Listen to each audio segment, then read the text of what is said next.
আসসালামু আলাইকুম, শুভ দুপুর। আজকে আমি বাজার থেকে নতুন একটা জিনিস এনেছি। এটা অনেকদিন পরে এই বছরের প্রথম আনলাম।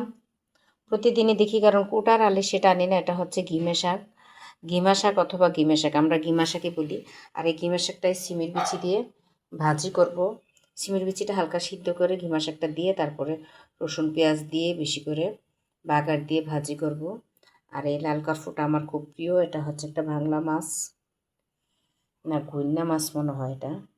তো বাজারে সবচেয়ে বেশি দাম দেখলাম, আজকে লাউটা খুব ভালোই কিনলাম, ভালোই লাগছে লাউটা। রোজা আসা পড়তেছে, এই জন্য সিম কিনলাম। আজকে একটু সিম তরকারি খাবো। আর সিমের বিচিও খাই না অনেক দিন ধরে, গ্যাস্ট্রিকের জন্য খাওয়া হয় না। আর বাজারে সবচেয়ে বেশি বেগুনের দাম, 120 টাকা 100 টাকা বললো, যেটার দাম শুনে মাথা ঘোরাচ্ছে আমার। তো প্রথম দিকে গাছে কয়েকটা বেগুন আছে, ওগুলো দিয়ে বেগুনি ভর্তা করে খাবো। তো আজকে এই ঘিমা শাকটা করতে আমার একটু সময় লাগবে, কারণ আমি এখন দোহাকে স্কুলে নিয়ে যাব। আর একটা হচ্ছে কলমি শাক, কলমি শাকটা ভাজি করব। ঘিমা শাক দিয়ে সিমের বিচি দিয়ে রান্না করব। এই তো আজকে আমার দুপুরের আয়োজন। সবাই ভালো থাকবেন।